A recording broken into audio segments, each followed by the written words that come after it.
that's why I'm alive. Busting out the scenes, time to live my dreams.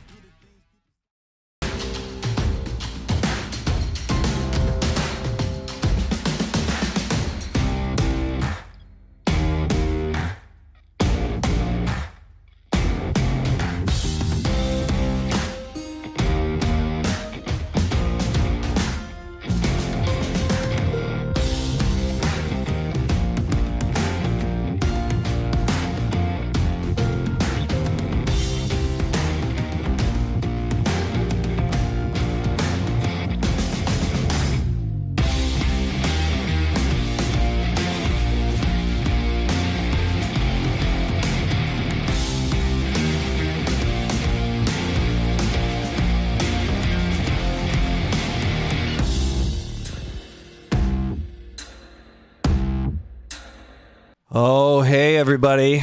Welcome to Around the Halo. This is our... If we just went off air, thanks, Alex. Yeah, if we just absolutely just did the countdown and then shut the whole thing down, I think that's probably a good reason to get these four wonderful people together. So I am your host. I am Matt McClure here from Little Flower Media. And I'm sitting with four incredible guests tonight for our first Around the Halo show. In case you guys are unaware of the format, it's kind of mirrored after Around the Horn, if you've seen it on ESPN. But essentially what's going to happen is we've got a whole bunch of topics that we're going to throw at these groups of people this evening, and then we're going to dole out points. The points don't matter so much because I'm the one giving them, so that's how you know that they're not super important. But the reality of the circumstance is that at the end of the game, whoever has the most points is going to get 30 seconds to talk about whatever they want. Could be anything. I wonder if John wins, if he'll talk about the Lions. Big shocker surprise. Let's see what happens. So to start off the evening, I thought we would do some introductions and see if we could get these four great people to introduce themselves a little bit to the chat. Maybe take 30 seconds to tell us a little bit about who they are and where they come from and what the deal is. Let's start with John up at the top. Now. We will, yes, but it's better, I think, for the chat. So okay, great, that's just going to be where it's at. Let's do it. One more time. Okay, I am Jonathan Beard of Blevins, CEO of Little Flower Media. Did parish ministry for 14 years, married with 3 kids that I love very much. My wife is awesome, and she's watching because she doesn't want to watch me play video games. But talking to 4 amazing people, she likes that. And big Detroit and Michigan fan, and that food and craft beer and craft bourbon. Nailed the intro. Bridget, go for it.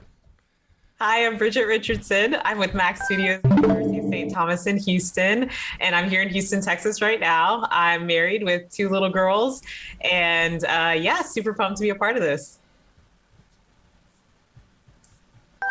We're getting points for our intros. I love this. You are getting points for your intros. Go. Oh, wow. Let's see. Joel, you're next. Hey, I'm Joel, unscripted, unsponsored Packer fan, Pee-wee football coach. Live, laugh, love, follow your dreams, believe and achieve. Solid. Are we all Miss America? Yeah, you had no idea that you were in a pageant, but good luck following that, Father Blake. World peace, and are we to the magic portion now or the swimsuit portion? I'm unprepared for both, so you do whatever you want. We're under contract to not have hot tub streams until 2023. So, hello everyone. I'm Father Blake Britton, priest of the Diocese of Orlando, Florida, which is the best state, an amazing place to be from. Currently working at 4 parishes, actually, which is awesome. And also working as an assistant vocations director for the diocese. In addition to that, I do work with Word on Fire, and I'm an avid gamer. Love anything cultural, anything beautiful. Love the history of our Catholic faith and our Catholic Church. So super excited to be with you guys. This is awesome.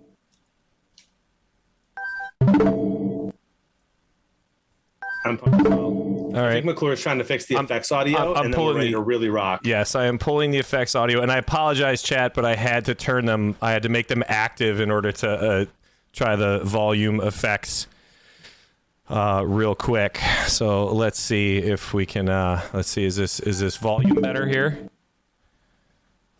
Give me a yay or a nay on the volume effects. So, I mean, I only earned 2 points. I don't know what I did to you, man. Yeah, it was not personal. It was that the chat started to go, the volume effects is way too loud. I mean, I just met you. He hates Florida, Father. I mean, I haven't had a lot of great experiences in Florida, but I'm hoping that that'll change when we come visit. So, it will totally understand where we should be. Skeet, we already talked about how the points don't matter, so everything's going to be fine. Lower still with the volume. Okay, I can do that. Skeet's upset that I'm a Packer fan, and so in his mind, I'm nothing. Yeah, he's a Vikings fan, which is funny, Joel, because if you think about it, the Vikings are really just as embarrassing as the Lions. They've never been to the Super Bowl, therefore haven't won one. I think the Lions have more national championships, NFL championships than they do. So how come I was getting teased, Joel? It's nothing personal. It's just that you're an easy target, I think. Earlier, we had a whole discussion about bullying on live stream today. That was pretty excellent, and we'll try not to do it in Around the Halo. But, I mean, if it comes up, then, obviously I'll have to figure out a way to deduct points. All right, so we're back in action. We've done some introductions. We're going to start running through some topics. I wanted to say thank you to everybody for joining us, especially in this little pilot episode that we have as we work through our variety of technical difficulties, which I am 100% responsible for. So let's never discuss this again. Starting off, we have Pope Francis visits a record store. So I really enjoyed this little article that I read. It sounded like the Pope had gone to visit a longtime friend who owned that record store and had recently been renovated. And his goal was just basically to congratulate this guy. And he was trying to sneak out, and a photographer snapped a photo of him, and essentially, yes, exactly, fakink. And he wrote a letter to the photographer who had written him initially, right? It sounded like the photographer wrote him initially and said, like, hey, I'm just trying to do my job, but I was not trying to have like a gotcha moment. And, but I do have a responsibility. And I think the Pope essentially said, yes, I agree with you. And it's funny that, this comes up, and ultimately he had a quote about how much he missed, being able to walk amongst the people now that he's the Pope, and that he used to kind of walk from parish to parish, and now that's something he can't do anymore. Is this newsworthy? What do you think, John? This is newsworthy. I am glad that this is vintage Pope Francis, in my opinion, right? Like back in the day when he was first made Pope, we heard stories like this all of the time. He was sneaking out to feed the homeless and to pray with people and to hear confessions. Where he was doing different masses and prisons. So it was just amazing. Every story left and right was great. And then he started doing plane interviews. And it got a little less fun, And this is great. I want more Pope Francis record store visits and news like this. I hope that he visits In-N-Out the next time he visits America. It seems likely. Bridget, what do you think? A record store for Pope Francis? What do you think he bought? I'm hoping that he bought something like what's behind me, but if not, totally cool. It sounds like maybe he bought something that was classical music. The only thing, I love this story. I loved it so much. The thing that I did not like was, why does it look like he's stealing the record? He's kind of running with it. I was like, wait, what is going on? Because I just looked at the picture and then I read the rest of it. Most people are going to look at that picture and just see that. So that was a little questionable, but other than that, I love the story. And I love that he said, never lose your sense of humor. That's what he said in the letter. It was so beautiful that he's trying to tell this journalist, to tell other Catholics, keep your sense of humor is so important when you're trying to go through this world, because everything that comes at you, especially when you're the Pope, if you have a sense of humor, you can take it. Totally agree. Joel, if you're Pope, are you sneaking out at night to buy records or go to Dairy Queen? Here's the thing. I'm torn on this story because I do love the fact that Pope Francis is sneaking out to record stores, but I hate it for what it's going to do for illustrations that youth ministers in the United States are going to use about what's on the Pope's Spotify playlist. And we're going to make the Pope's playlist and, Pope, put your records on. And I'm sorry that I have to sing that, but it's just the fact. I don't need it. We don't need that today in the United States, Catholic Church of America. At the same time, I kind of like the idea of paparazzi starting to follow Pope Francis around. You get the Pope's paparazzi. I like that. I'm interested in that. I want to follow that. And maybe that, in fact, is the new evangelization, not to smell like the sheep, but to smell like the record store.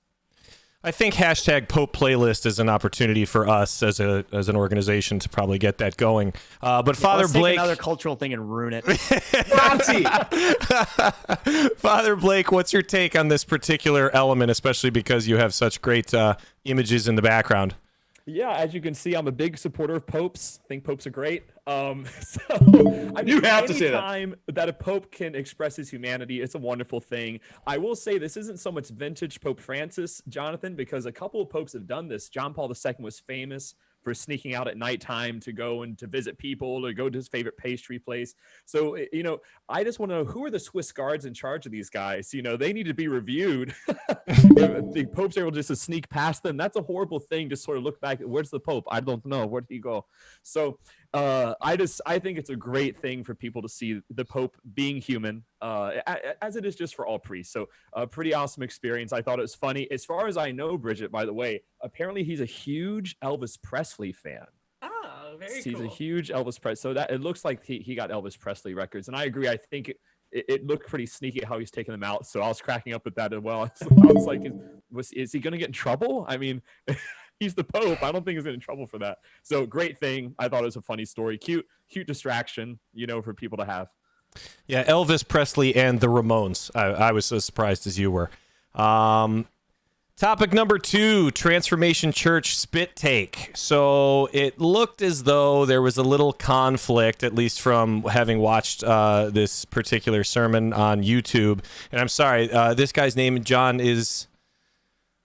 Pastor Mike Todd. Pastor Mike Todd. And it appeared as though, there was some messaging that kind of went through and it built up. And it turned out that this pastor rubbed some spit, so to speak, on one of the parishioners who I think it turned out it was actually his brother who had volunteered for this particular activity. But it seemed like it was everybody got a little bit worked up with that moment. And I was talking to John about it earlier, and I kind of equated it a little bit to maybe at a rock concert, sort of, where an artist gets real fired up in the energy of the crowd and then does something that maybe, steps over a line. But that was just kind of from what I saw. Father Blake, what do you think?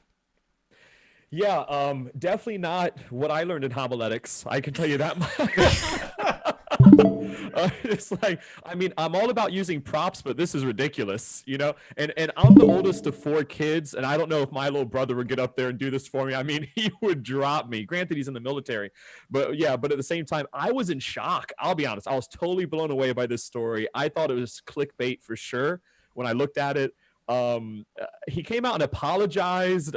I don't know even how to receive that. It's so it was overall, this was such a surreal story for me. Although it is interesting how sometimes we do fall into the trap. This is just, a quick side note as preachers, as teachers, to maybe do something that's outrageous, something that really gathers attention or garners attention. But in the end, people just want the gospel. You don't have to do sometimes these crazy things. And so hopefully you learned this lesson with this, but I was taken aback, and definitely not my first choice with the gospel about Jesus making spit on the blind man's eyes. So it was interesting for me. Bridget, have you ever gotten so excited about spreading the gospel that you spit on someone on purpose or on accident? Never. I hope I never do. Never. This was so nasty. When I saw it, it was so nasty. And, he knows he went too far. He apologized for it and made light of it in the apology. I appreciated that. But I was just like, man, he wanted people to feel the spirit so badly that he just went like, because it was clearly planned. Like, that's the thing that just kind of blows my mind, is that he planned to do this and that person planned to be there. So he owns it. It was a terrible judgment call. He knows he's not Jesus. Like, it kind of felt like that, and it was weird, and I didn't like it, and I hope it never ever happens again, ever. Ever, never, ever, ever. Joel, I know that you come from a place of public speaking and that you're very good at it. Have you ever felt like you flirted with a line of, going too far in terms of trying to grab an audience? Is that like a commonplace thing in It is so easy to get caught up in the moment and to want to do something to grab people's attention. But a couple of things with this. One, the CDC is now recommending not attending Pastor Mike Todd's church. Don't go. That's a super spreader event. I think, to Father Blake's point, though, like, when you talk about publicity stunts, Jesus flipped over tables. What did he do after that? He taught. He caught people's attention with a great dynamic, and then he taught them something. And I think it's one of those things where he just took it one step too far. The spitting in the hand, playing it up, trying to really get people to see how crazy the moment that Jesus used in using spit to heal somebody actually was. That shakes people out of their comfort zone. Rubbing it on somebody's face, that's where I draw the line. You got to pump the brakes there and just know when you had to good things. I think it's just a little bit too clickbaity. I totally understand. Now, John, you occasionally get so excited when you win a game of Fortnite that you spit all over yourself. So, I mean, is there any correlation there when it comes? I mean, is it just that level of excitement? That's an accident. Oh, that's an accident. Very different. Okay. Yeah, that's accidental. Here's the thing. It was too far to rub it on his face. It was too far to hawk a loogie in his hand, Joel. Like, I mean, I can understand like turning to the left and being like, how crazy is it? Like, but he was like, it was like wild. Here's the thing. I've met Pastor Mike Todd at an Alpha Leadership Conference in London. It was really well done. There were actually a surprising amount of Catholics there, but mostly Protestants and a lot of really, really big, non-denominational pastors like Mike Todd who were preaching there, and he was engaging, and you could tell that he was being authentic. He's also said some questionable things in the past, so I take the good and leave the bad, like we do with lots of things. But here's my thing and my message. Wow, stop being weird. So Jesus used spit to make mud and put it on someone's eyes. You didn't hawk a loogie and rub it on someone. Like we can be so weird as Christians, and it's not an attractive thing. I'm not saying be like everyone, but let's be chill and normal, Pastor Mike Todd, and talk more about your awesome sneaker collection. I totally agree with you, and it's a worthy reminder that spitting on someone is considered assault in several states right now. So you just got to be careful about how far you take that stuff. That's why you shouldn't do it, of course. Obviously, that's the primary reason. Legal ramifications. That is it. Okay, so our next topic, parish life. What would you change? And as we discussed this a little bit in the pre-show meeting, we kind of talked about, maybe as an employee of, the parish or as a church, kind of things you might change there, but also possibly as a parishioner, from that perspective. So kind of just wherever you might bring your own thoughts. So Joel, you want to start us off with this one? Once when I was a young parish worker, I went into the break room and I ate some chocolate cake. And I was like, wow, this chocolate cake tastes weird, because it was sauerkraut chocolate cake that some old lady had dropped off with good intentions. And this is what we need to change about bake sales, about parish life. Two things. One, bake sales. Parish bake sales need to stop. You don't know what people are bringing. You don't know what they're baking. You don't know what the sanitary conditions are in there. And second, like parish staff break rooms are the worst place. I don't know what's in the refrigerator. I don't know how long the milk's been there. And people just drop off food like it is, a place, a food pantry where you're just going to get rid of it. And if you're not careful, you're going to wind up eating sauerkraut chocolate cake. And that is not biblical. See, now I'm in my current condition because I would never let anything go bad in a break room. It just doesn't last that long when I'm around. So that may be just separate issues that we might have. Well, Father Blake, you must have spent some time in break rooms. Do you agree with Joel on this one? Yeah, I mean, I'm thinking too deeply about this question. I mean, Joel's talking about changing break rooms. I was like getting ready to well, we need to pray with each other more. And we need to have more holy hours. How can you do I'm that when trying to there's go to bad cheap- milk in the break room, Dr. Blake? I'm with you, Ain't man. doing it. These are human issues. These are things people care about. These are the things people care about. I mean, for parish culture, I would say this. There's always a danger, on a serious note, about making parish life or working at a parish a little bit too corporate or a little bit too professional and not communal, not even joking or friendly. I have been in a few parish offices where it's just not a fun environment, to be honest with you, which is sort of tragic because Christianity is actually very comedic at its core. You know, there's something really beautiful about our religion. So that's the one thing I would change. I think there needs to be more familial culture. There needs to be more of a friendship kind of culture built around families. We can't feel like we're in something corporate. You know, we have to feel like we belong to something that's bigger. And that bigger thing, of course, is the gospel and its mission. So that's what I would change. And I try to do that as a parish priest and try to establish that culture. I think that'd be a good thing to sort of spread around. And I agree, break rooms need to be, upgraded. That's important too, Joel. That is another topic that is super important. And Yeah, who has its own hot take is just the break rooms and the food there. I'll give you the extra for the finish. Bridget, who has a great break room is Mac Studios at University of St. Thomas. And how would you compare that to what it's like at your local parish? Well, at the parish, there were lots of signs telling you how to use the break room in the kitchen. And it was very egregious. In Mac Studios, we have tea and we have coffee and we have little bottled water. So it's very lovely, very light. We clean up after each other. It's a beautiful synergy. But when I think about parish life, I went deep like Father Blake. I was like, you know what? I would change parish life. Like, there would be no parish life. I think what I would do is I would make it totally outward facing. So no more ministries. We come together in community for mass and for meals. We always have meals together. We recharge and then we get ready to go back out there into the community in whatever way we do it. So whether it's service, evangelization, helping people, we would completely flip it on its head to say, okay, as a parish, we are going out and we're infusing the people around us in our area instead of facing inward and having brunches together and things like that. We have one meal and then we go back out.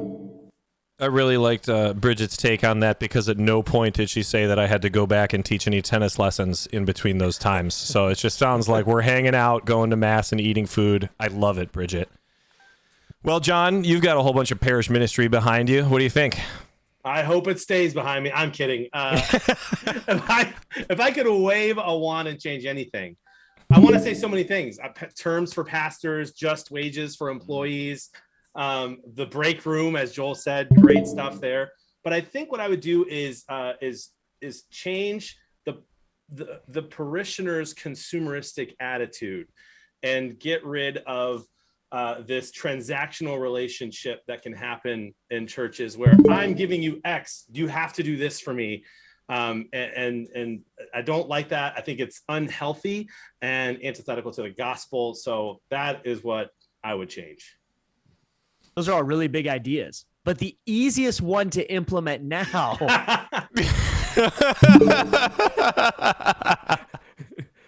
Joel's like, let's get back to the practical, the real issues. Those are good ideas. One to change. It is the easiest one to change. I love how you guys are thinking. Big picture stuff. Yeah. That's good. If I had to vote though on best answer there, which I don't get to do, but by the way, for the people in the chat, this is live. Well, some of the stuff's going to get cut down for YouTube, and that show is going to be like 25 minutes. We can do things like this. I think don't let Bridget's comment fly under the radar. Very similar to Joel's of passive aggressive signs in the break room and lunchroom or all around the church in the bathrooms. Whoever writes those signs at most parishes is just the grumpiest person ever. All caps, underline. If you use something, wash it. Talking to you, Bridget. John, they're not grumpy. They hunger for justice. But can we use something other than sans serif or it's Comic Book Sans. Antiqua You font? use Comic Sans, Good right? call. Yeah. Good call. Let's spruce it up. I've been writing all of my corporate memos in wingdings for a couple of weeks, and people are freaking out. Let's see how many Tuesdays in a row we can use the word wingdings. I'm going to keep it going. 2 for 2. Thanks for the challenge. Let's let it be a thing. Thanks for the challenge, and I think I can pull it Have off. everybody in the office act like they can read it except that one person. Right. Right. It's deep. Yeah, you got a fun prank going now. What's happening? Yeah, what's wrong with you? All right, moving on. Cowboys, trash fans. This is chaos, and I'm going to go ahead and throw my weight around as the host and be ultra aggressive. If your fans act like that, you cancel the next game. I don't think the next game. I think no fans allowed in the stadium, no refunds. And we're going to learn a lesson through community and just like really send a message early, because otherwise people are just going to keep doing it. What do you think, John? Cancel all the games? Okay, Dad. One more person throws something on the field, and I'm turning this car around. Oh my gosh, it's crazy. And I don't understand. It's not just Cowboy fans. I'm not allowed to say what Bills fans threw on the field in the game because I don't want the show to go to a different rating level. It's what's going on in the Chiefs game. Fans were chucking toilet paper up in the air. The only fans that are allowed to throw anything ever in any stadium around the world is Red Wings fans throwing dead octopi on the ice. That is it. It's a storied tradition. It's awesome. And Dak's response, so of course it was ridiculous throwing trash on the field, but Dak's response was he yelled at the fans, then found out that they were throwing the stuff at the referees, and then said something like, credit to them then. Dak's response is actually the trashiest part of this entire story. Yeah, I totally agree. And I think that I agree with Skeet that you're supposed to throw garbage in the trash, not on the field. And if you're going to cross that line, right, where you're inserting yourself into an event that way, like there isn't enough penalty involved, in my opinion, across the board. Right? Like, somebody lost an eye because a broken beer bottle or something went in somebody's face, and we're not going to find out what the results of that were because it's just utter chaos. Bridget, how often do you make other people go blind? Not very often. Not with spit, at least. Okay, well, that's Spit good. is not involved. Well, when I watched the video, I was like expecting like this onslaught of trash. This wasn't that bad. I don't know. I'm just putting that out there that when I saw the video, I was kind of like, oh, it was like 5 people throwing a few pieces of trash. I mean, I go back to the Tennessee game, college football, they played Ole Miss. That was an onslaught of trash onto the field. It was ridiculous. And I'm a Tennessee fan. I was highly embarrassed. When I saw the Dallas thing, I was like, that's not so bad, That being said, trash is never okay to throw. You don't throw trash at people. You don't do these things. But ever since coming back from COVID, fans have been insane. Yeah. Pick a sport. Fans have been absolutely crazy, doing what they want, throwing popcorn on players in basketball, spitting on people from the stands, telling things about their family members. Like, fans have got to chill out. You haven't been around people. It's okay. It's going to be all right. Just go enjoy the game. They're there to entertain you. Let them do their jobs. If they don't do it well, you still had a good time. You had fun with your friends, and move on. Don't throw your trash. Somebody else has to clean it up. It's not going to be you. It's not going to be them. Just move on. Father Blake, what do you think? Totally acceptable to throw your trash in all situations where you don't agree with the outcome? I do it a lot at the grocery store. I mean, I feel that salmon prices are outrageous. I've been doing this for years, and now I feel shamed by Bridget and Jonathan. I mean, I just always thought. So I can see I'm in a very judgmental group of people here. I don't feel welcome. But no, I mean, obviously, all joking aside, throwing trash, not a cool thing to do. I was a little underwhelmed by the video as well when I heard all the news about it. I was expecting, I don't know, maybe more excitement. I was sort of like, man, what's going to happen in this? I was waiting for it just to go crazy, And but that being said, obviously, I echo everything that they said. I mean, it's something that's totally inappropriate. And I will say, only because I had to put on my philosopher's hat, and this is just who I am, and I had to be who I am. In my opinion, I think it reveals a deeper problem in culture overall. Insofar as we have really ritualized sports, we ritualized so many secular things in place of religiosity. So people's reaction to these things sometimes is over the top because they made it sort of like a pseudo god, and this is how you react when your idol's smashed. So that's just from an anthropological perspective, that's something I've been observing that I think is really fascinating with professional sports in general. And this is just another, manifestation of that. Father Blake, really pander to the host. You and I are going to get along really well, and everybody needs to calm down about sports. I earn a living teaching sports, and everyone needs to care about it less than I do because it feeds my family. What do you think, Joel? You hate sports, I can tell. I love sports. I know you do. I love them in the right way. I also love music. And one of the first times I ever saw somebody get trash thrown at them was at Chicago Speedway when Limp Bizkit played ahead of Metallica.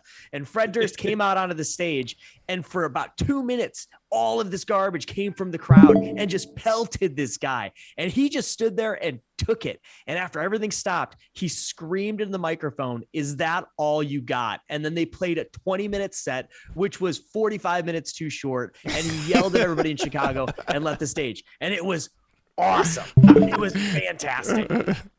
So I don't know that it's a COVID thing. I think maybe it's an idol thing, but I think it's a human dignity thing.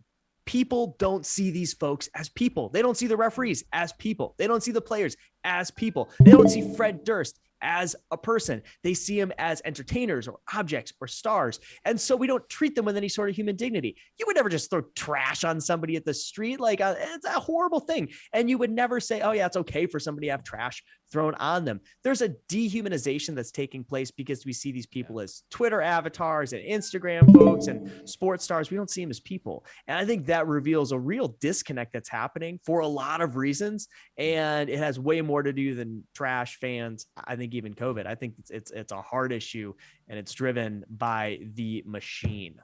Yeah. I do want to break stuff and throw things on the field. And just to circle back, John does have a great way of describing this. John, what does fan stand for? Well, fan stands for fanatic, but that's why you paint your face and scream and care, not why you throw stuff. And here's the thing, like Rachel Rocky, our awesome friend, is it? Oh, look, a controversial topic. Well, it's about to get controversial because you know what? Dak Prescott didn't lose because the refs were bad. He lost because he's trash at football and he's an average quarterback and Mike McCarthy's an average coach. And so they got out coached and lost. Quit blaming other people for your mistakes. Way to sum it up there. I wish there was a garbage can here right now. That's when you realize we're all in the same room. So when Father Blake throws a garbage can off screen, it hits somebody. Yeah, nailed in the head. I'll start trying to edit that stuff together in between segments, you guys. I think it's going to be great. All right, moving on. The tennis exodus, COVID down under. So this is one that I heard about right away because of what I do. Novak Djokovic is possibly the best player of all time on paper, and was trying to get into the Australian Open, in which they, as a country, are essentially on lockdown. If you're not vaccinated, you are not participating in the world that Australia contributes to. So it sounds like essentially what happened was there was some question as to whether he perhaps lied about his vaccine status. They dug a little deeper. It turns out that because he was COVID positive, he felt no reason to get vaccinated ahead of going and participating in the tournament. The officials found out about it, and it got elevated all the way up through their government and probably became a little more political than it needed to be. But once it was publicized, they felt like they needed to make sure that an example was made that this is going to apply to everyone across the board. I would say that from a tennis perspective, because everything's been so screwed up because of COVID, I don't know how much it really affects the sport, but it is interesting to see athletes have to deal with this in different ways. Joel, what do you think? I mean, is it right for a country to, that participates on a global event level to say, like, you can't do this if we're not going to make any exemptions for any reason? I think so. And I think the thing is, if you know anything about Australia, Australia doesn't mess around with their laws. Like if you've ever gone into Australia or New Zealand, their borders and customs control is tight. It's always been tight. Like before you get off the plane in Sydney, they're like, do not bring the peanuts from this plane off of the plane, or you will get fined or potentially arrested. It's always been like that. And there's a Simpsons episode about this. Like this is how Australia is. So to think that you could, Johnny Depp got in trouble for this a couple years ago. To think you could go into Australia and that they're not going to mess around with their laws, or they're going to be like, oh, we'll be cool with it, is just ridiculous. Especially if, I mean, this is just the way it is. Those are the laws of the country. If you don't agree with it, I understand. But Australia, of all places, this is a place that doesn't mess around. They've never messed around. And to think you could lie and subvert that, athletes should know by now that word tricks and fake vaccine cards, they just don't ever work out. But I think it's Australia, their country, their sovereign nation. They can do what they want. You know when you're going to go. And if you don't know, well, you don't know.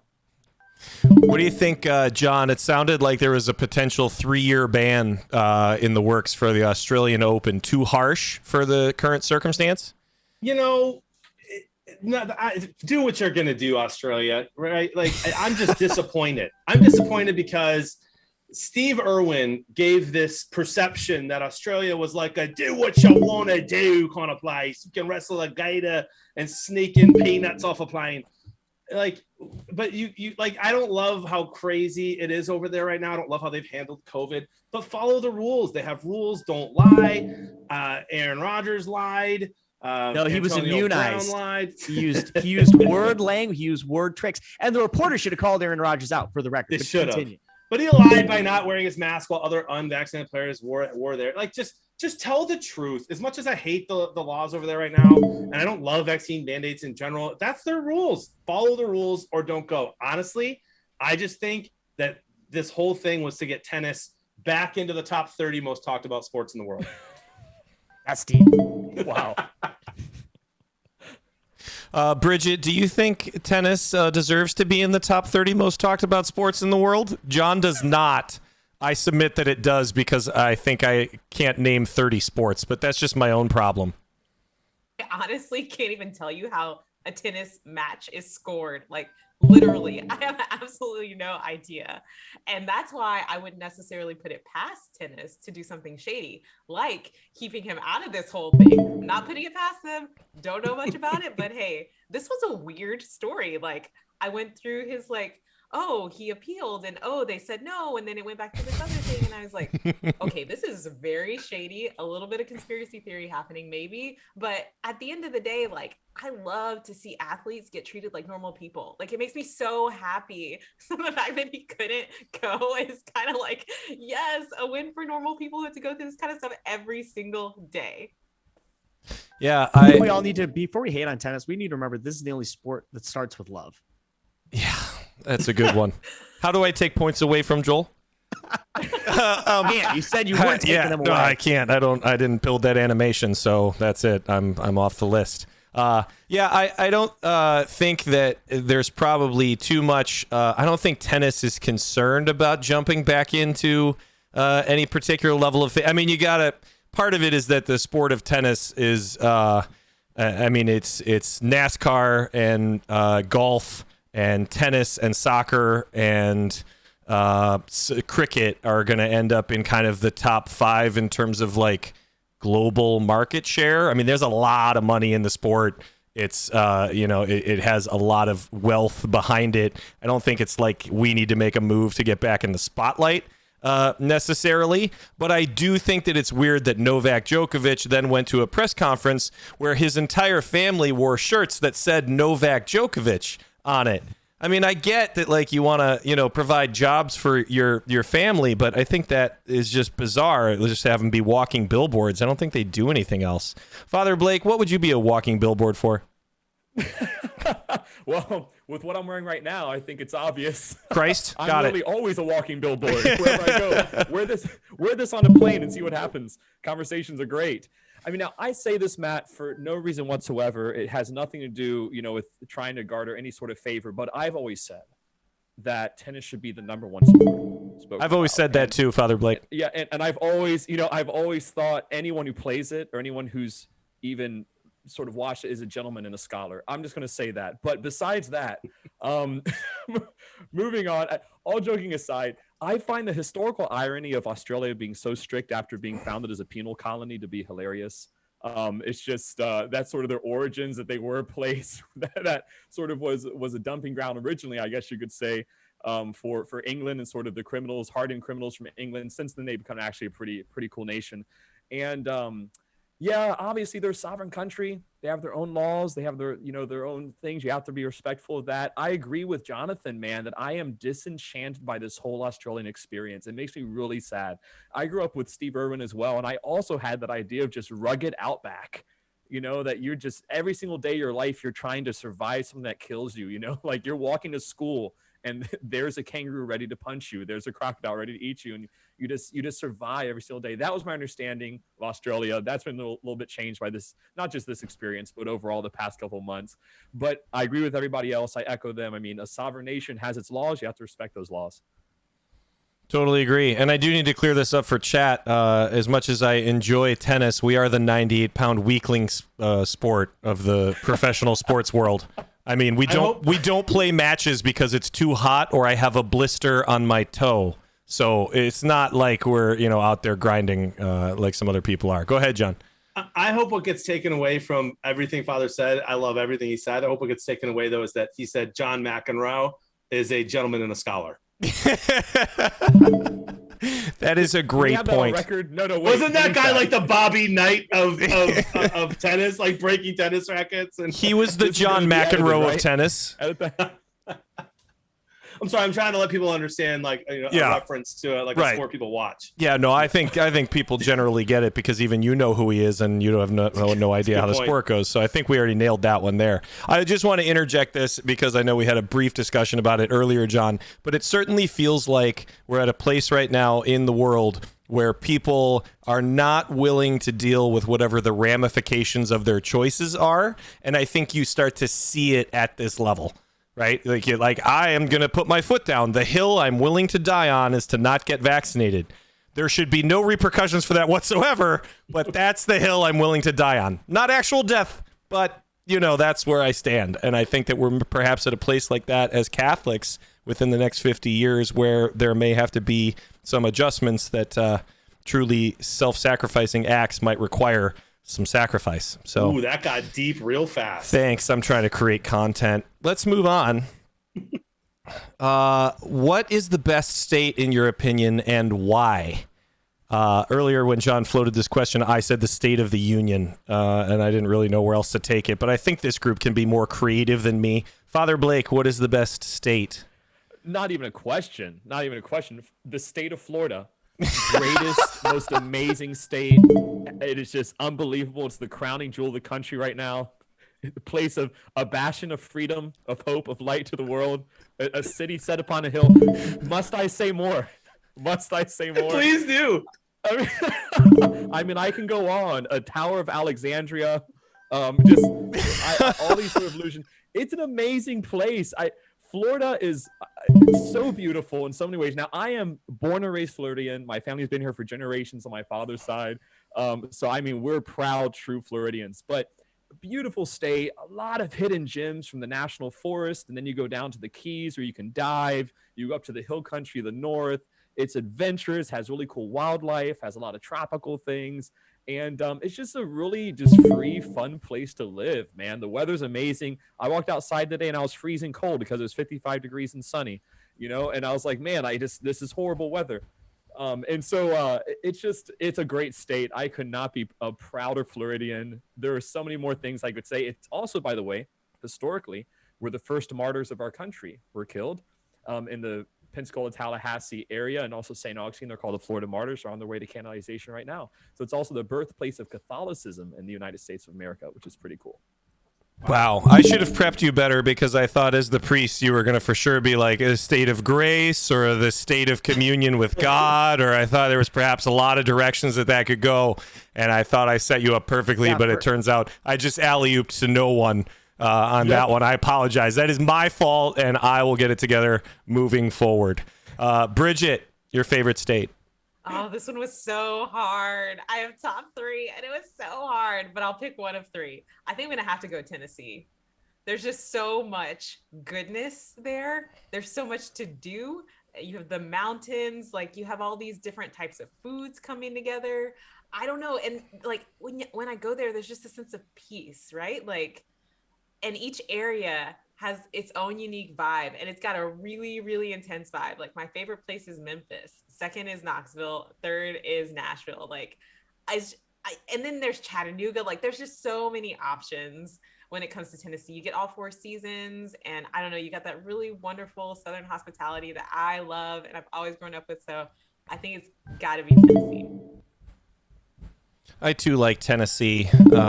I feel like I've only driven through it and never actually stopped in it. But again, that's my fault. That's not yours.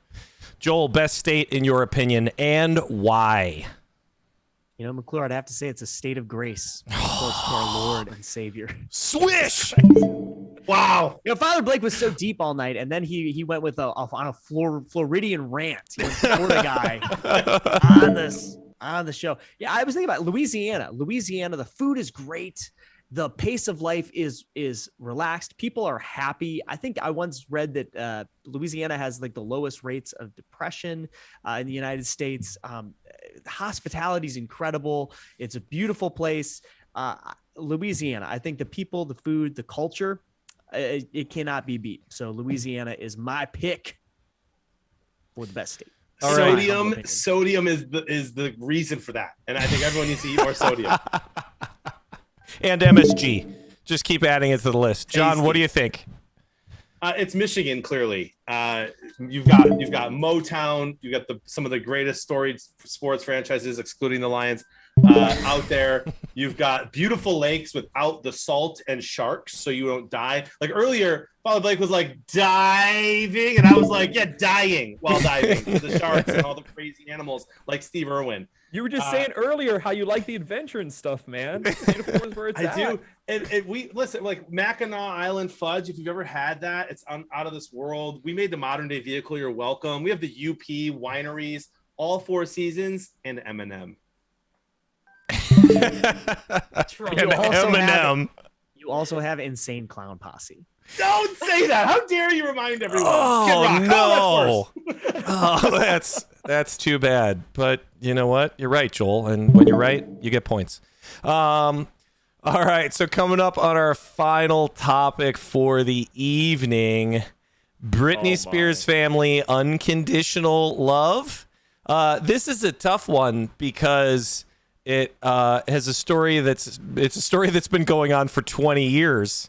Like ever since she burst onto the scene while I was in middle school, and then moved all the way through whatever the chaos of her career and personal life kind of turned out to be. But it was kind of interesting to kind of go through and hear the different sides of the story. This came up because she wrote a letter to her sister. Am I right about that? That kind of like became public. And essentially it sounded, I mean, obviously there's some chaos going on within the family.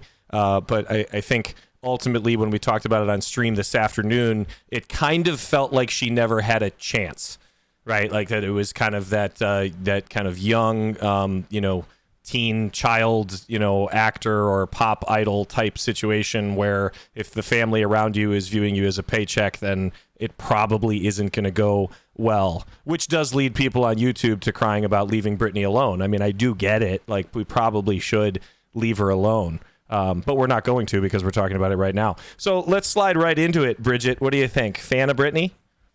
Absolutely. She was integral during my growing up stage. I mean, come on. It was all about Britney Spears and NSYNC. I mean, Backstreet Boys was so secondary. So burn!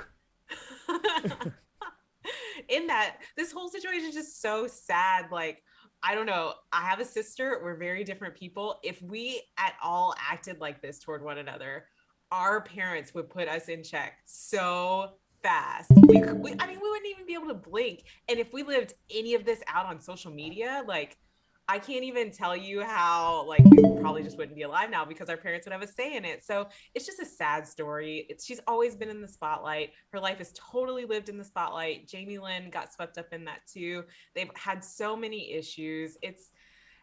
And at the end of the day, you just look at it and it's like, all of this is like a lot of selfishness and weird things that are happening with family drama. Like, it's gross, right? And you hate to see people go through that in general. And it just makes me sad for them more than anything. Agreed.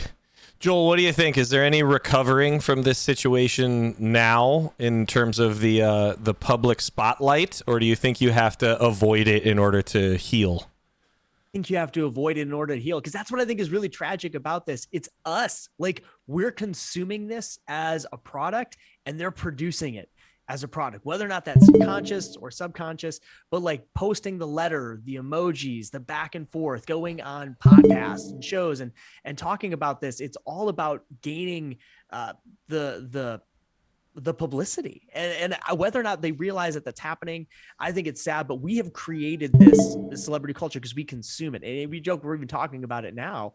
But I think it really says something about where are we looking, for bigger idols in our world, and what is that doing to the very real people who have families that are supposed to be, domestic churches. That's what that family's supposed to be, of love and support, that has completely crumbled because at the center of that wasn't something good, wasn't love, but was production, was content creation. And we've all just kind of consumed it. And it's the same thing as hitting Fred Durst with bottles or throwing trash on the field, or Dak Prescott being like, whatever, against the referees, it's fine. It's making people into a product. And when you consume them, we shouldn't be surprised when there's nothing left of those people at all. Yeah, good points. I often have joked with the guys on stream that if everyone was a consumer like myself, there are so many things on the planet Earth that wouldn't exist. And it requires like a larger population in order for all of these things to occur, some good, some bad. But I know that John and I have talked about it before. What do you think, John? Is this really an opportunity for us to take it to the next level and talk more about the recovery phase of a disaster? There's something missing in her life, which is why these tears come at night. That's her best song. You're welcome. Here's the thing that breaks my heart. Britney Spears never stood a chance, like you said earlier. Her parents threw her into every dance and singing competition imaginable since she was like literally 3 to 5 years old. When she was 8, she auditioned for the Mickey Mouse Club. She was too young to go to the Mickey Mouse Club, so then her parents just packed up and moved to New York to send her to an art school where she became super fancy and one of the biggest pop stars of all time. Like, her family doomed her from the start. It's no wonder she went off the deep end when she did. And they've used her the whole time, and they continue to use her, and it's super sad. So the letter's sad because it's heartbreaking. It's like, why do you post that publicly? But also, like, clearly she's not well, so that's probably why. And you can see the unconditional love in that letter for her family and her sister, even though you can also kind of see some of the other stuff going on there. And it's just super sad. Free Britney, let her be, and pray for her, because she's trying. You can tell she made a post. And here's the thing, right? People like Joel, I love what Joel said about treating people like products and stuff. Like, the Catholic Church was so fast to claim Britney when she made a post at like 10 o'clock at night saying she became Catholic. Like, all my Catholic friends were like, Britney Spears is Catholic. Woo! Like, we turned her Catholicism into a product, which is crazy. When I say leave her alone, I don't mean don't talk about her. Like, we need to leave her alone as far as like the bad stuff, and pray for her because she deserves to be free. Hashtag free Britney. Hashtag free Britney. Put it in the chat. Well, I was just thinking to myself, oops, I did it again. I played with your heart, and I got lost in the game. Oh, baby, Father Blake, what do you feel is the best opportunity here for her to move forward? Well, along with Jonathan, I think the situation is toxic, sometimes crazy. It takes a piece of me, and oops, I did it again, too. This is amazing. This is incredible. The correct answer. I think that was 5 songs, right? The correct answer for her to move forward is to move to Florida. But I mean, other than that, I mean, the song lyrics are good. We'll take her. No, obviously, this is a really, for me as a priest, I looked at it with a pastoral perspective. Now, I grew up listening to her, just like Bridget. I remember hearing her songs when they first came out, and what have you. But for me as a priest, it's a really tragic situation, because you see a human being who, as Joel already mentioned, had been turned into an object, seen as an object on so many levels. And even, I don't know if she did this intentionally or not, but promoted the objectification of women in many ways, especially the things that she did with Madonna, what have you. And so it just overall, I think she represents a culture that has very much pinpointed and attacked women and their dignity. and have glorified the objectification of women in general, but just the human person. And it really is. It's a tragic thing. I do pray for her. And I agree with you, Jonathan. I think when the whole Catholic thing came out, I was like, guys, really, are we going to do this? Are we going to celebrate this as if that's not fair to her? It's not fair to her. And she seems to have some mental issues as well, as far as we know, or what we can observe. So there needs to be a lot of patience and kindness there. And it is time just to let her go do her thing, And I do pray for her. I legitimately do. And for her and a lot of different stars. A lot of them just don't seem happy, I'm a star and I'm happy. So, I mean, I understand where you're coming from and I appreciate your prayers, but, everything seems to be going just fine. Every night, Matt, every night. Thank you. First person on the star list. Thank you so much. I really appreciate that. Starting today. All right. Well, this concludes our predetermined topics that we have set up this evening. We've run through our conversations. I had a great time. I really appreciate everybody's feedback. And somebody in the chat did make reference to very much like whose line is anyway, where the points don't matter. But I did dole them out to the best of my ability. And Father Blake comes out on top for our very first ever Around the Halo. Thank you. As John throws a garbage can into my head from off screen. But I'm glad that my friend Benjamin Franklin made it to you. For next week, it was his only one, so he did well. There was only one Benjamin Franklin. I'm a priest. I got him, but he was getting kind of lonely, if you know what I mean. But Father Blake now gets 30 seconds to talk about anything he wants. It can be a shameless self-promotion. He can wish everyone well. We can just talk tennis for 30 seconds. It's entirely up to him.